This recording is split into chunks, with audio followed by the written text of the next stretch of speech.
Passons aux choses sérieuses parce que je suis pressée. Open up, you OPN, bitch you want BBM.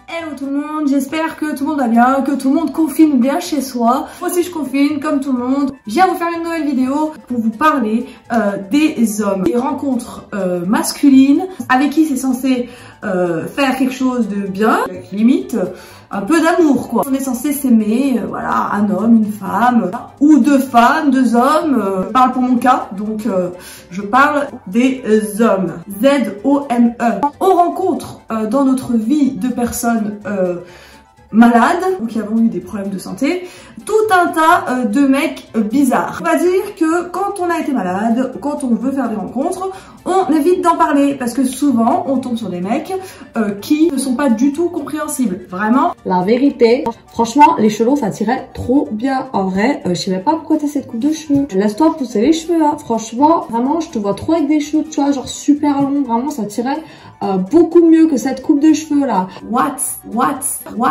À quelle heure tu parles de mes cheveux? Un inconnu peut, parce qu'il est un petit peu intéressé par toi, décider de ta coupe de cheveux. Alors si tu n'es pas content, peut-être que moi j'ai pas les cheveux longs, mais toi en attendant, c'est pas les caprios. Voilà, je dis ça, je dis rien.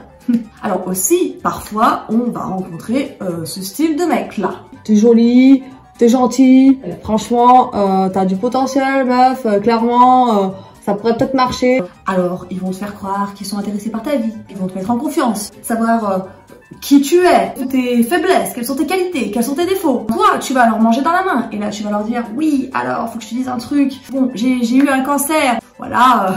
Et là, le mec se décompose et ne comprend pas. On va pas aller plus loin. Voilà, déjà.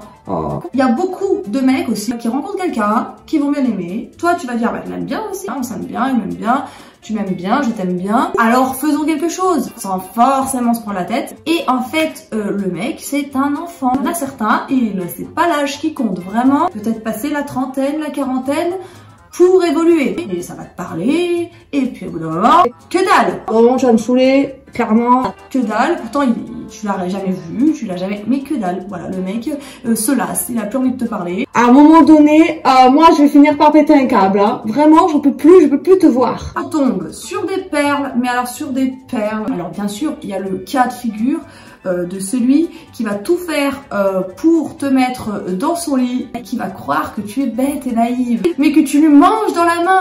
Est-ce qu'on est débile? Pourquoi ne pas dire directement ce que tu attends de la personne en face de toi au lieu de lui faire un roman irlandais? Elle a pas voulu baiser, donc voilà, moi j'ai pas donné suite à... Alors que si tu lui disais franchement, peut-être qu'elle te dirait d'accord, peut-être qu'elle te dirait va te faire foutre, voilà. Mais au moins c'est clair. C'est vraiment un cas de figure pas du tout rare. Ça arrive à tout le monde. Ne vous laissez pas avoir par ce genre de truc. Jamais. En parlant de cas de figure, moi je pars du principe où quand on rencontre un mec qui en a rien à taper, si tes cheveux ils sont comme si, tu lui plais, point, c'est tout. Là tu peux te dire vas-y, j'entame quelque chose, je peux parler avec la personne, enfin faire des trucs, tu vois.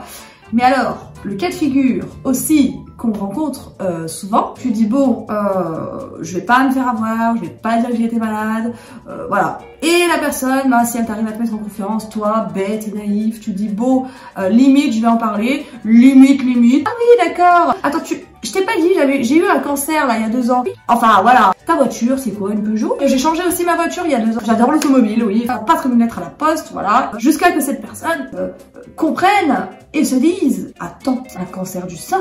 Mais peut-être qu'elle n'a plus de sein. Pose la question tout de suite. J'ai une question qui me turlupine, mais quand même. Ne te laisse pas voir, parce que si elle a pas de sein, t'es niqué. Mec, t'es niqué. Texto. J'en parle avec humour. Moi, si t'as plus de sein, vraiment, ça m'intéresse pas. Je veux des seins. Heureusement, je vous parle du négatif, mais heureusement qu'il y a des gens qui sont pas du tout comme ça. Et franchement, heureusement, mais ça existe, hein. Clairement, ça existe. Grossièrement, c'est juste pour rire, voilà, dans le sens où je raconte un peu des expériences et des clichés. Mais voilà, heureusement, tout le monde n'est pas comme ça et pas tous les mecs ne font pas ça. Mais c'est juste juste que ça me fait rire en fait, parce qu'on tombe sur des situations... Après, il n'y a pas que pour les relations de couple ou pour les rencontres qu'on tombe sur ce genre d'action. Mais ça arrive quand même souvent. En tout cas, merci d'avoir regardé la vidéo. Restez bien chez vous, le temps va passer et on va finir par s'en sortir. Je vous dis à plus tard. Ciao, ciao, ciao, ciao, ciao, ciao, ciao, ciao, ciao.